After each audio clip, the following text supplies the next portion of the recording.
আসসালামু আলাইকুম সুপ্রিয় শিক্ষার্থীবৃন্দ, সবাইকে আবারও স্বাগতম। আজকে আমরা একটা অঙ্ক নিয়ে আলোচনা করব। এই অঙ্কগুলো সচরাচর ব্যাংকে আসে, ব্যাংকে, এবং এটার বাংলা ভার্সন গুলো আপনারা অন্যান্য চাকরি পরীক্ষাতে দেখবেন আসে। এখন গত ক্লাসে আমি বলছিলাম যে পার্সেন্টেজ বের করতে হলে তখন আপনাকে সূত্রটা দিতে হবে টার্গেট বাই বেজ ইনটু 100, অর্থাৎ লস হোক আর লাভ হোক, যে কোনো কিছুর পার্সেন্টেজ হলে লসেরটা বের করতে হবে উপরে, লস কতটুকু হয়েছে, লাভ হইলে কতটুকু হয়েছে এটা বের করে, মূলটা হচ্ছে বেসটা সচরাচর কস্ট প্রাইস হয়, এটা দ্বারা ভাগ করে 100 দ্বারা গুণ করলেই আপনি পার্সেন্টেজটা পেয়ে যাবেন। আজকে আমরা দেখব যে কোনো জায়গায় লস হোক আর লাভ হোক, যে টাকা বিক্রি করেন আপনি কিভাবে সেলিং প্রাইস অথবা কস্ট প্রাইস পাবেন। এটার জন্য আমি একটা সূত্র দেখি, যেটা হচ্ছে সেলিং প্রাইস ইজিক্যাল টু, এখন মনে করেন আপনার 20% লাভ হয়েছে, 20% লাভ মানে কত, 120, তাহলে 120% অফ কস্ট প্রাইস। মনে করেন আপনার লস হয়েছে, 20% লস হয়েছে, 20% লস হইলে আমরা লিখবো 80% অফ কস্ট প্রাইস।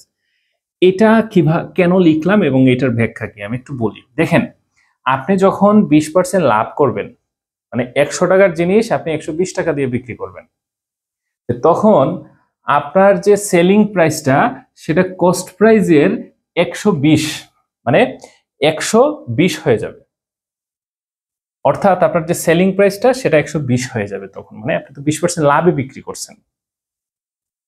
আচ্ছা, এরপরে হচ্ছে কস্ট প্রাইস, মানে ওই সেলিং প্রাইসের ওই যে 120% বেশি বিক্রি হবে। আর যদি লস হয় তাহলে দেখেন এসপি, সেলিং প্রাইসটা হচ্ছে 80% অফ কস্ট প্রাইস, অর্থাৎ দেখেন আপনি যদি 20% লস করেন তাহলে আপনি তো কমে বিক্রি করতেছেন, 20% কমে বিক্রি করতেছেন, তাহলে সেটা কস্ট প্রাইসের 80%, অর্থাৎ কস্ট প্রাইস যে টাকা দিয়ে আপনি কিনছেন তার 80% দিয়ে আপনি বিক্রি করার কারণেই আপনি কিন্তু 20% লস করছেন।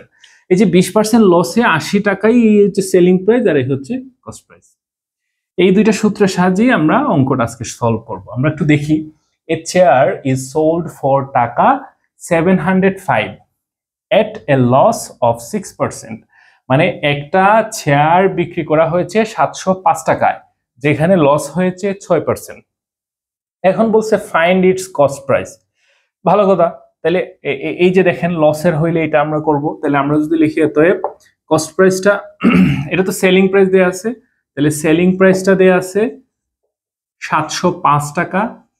এত আমরা যদি সূত্র এটা লিখি, তাহলে selling price is equal to, যেহেতু 6% লস হয়েছে তাহলে আমি বলছিলাম যে বিয়োগ করতে হবে, লস হইলে বিয়োগ করবেন 100 থেকে, তো বিয়োগ করলে এটা দ্বারা 94% অফ কস্ট প্রাইস। এই সূত্রটা বসাইছি, কিন্তু আমাদের চাইছে সেলিং প্রাইস, তো সেলিং প্রাইসের এখানে বসাইলাম 705, আর 94 মানে হচ্ছে 94/100 অফ কস্ট প্রাইস। এখন আমি যদি এটাকে এই পাশে নিয়ে আসি, ধরে নিলাম এখানে কস্ট প্রাইস আছে, এটাকে আমরা উল্টায় ফেলবো, 94 এখানে চলে যাবে, আর এটা হচ্ছে 705। এই হচ্ছে বিষয়।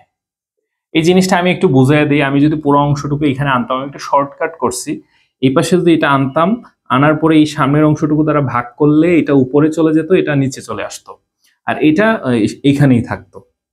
তাহলে সিপি, এখন আমরা একটু কাটাকুটি করি, এটা হচ্ছে 50 আর এটা হচ্ছে 47, এটা দ্বারা এটাকে ভাগ করলে আসে 15, 50 দ্বারা 15কে গুণ করলে আসে 750। এই হচ্ছে তার কস্ট প্রাইস। অর্থাৎ সে যদি 750 টাকা দিয়ে কিনে এবং 705 টাকা দিয়ে বিক্রি করে তাহলে তার 6% লস হবে। This is answer. এখন এই দুই সূত্রের সাহায্যে, এখন আমাদের এখানে সেলিং প্রাইসটা দেয়া ছিল, আপনার যদি কস্ট প্রাইস দেয়া থাকে আপনি কস্ট প্রাইসে বসাইলেই সেলিং প্রাইস পেয়ে যাবেন। এই দুইটা সূত্র আপনি বুঝলেই অঙ্কটা ক্লিয়ার। তো আজকে এই পর্যন্তই, পরবর্তী ভিডিও দেখার আমন্ত্রণ রইল। আল্লাহ হাফিজ।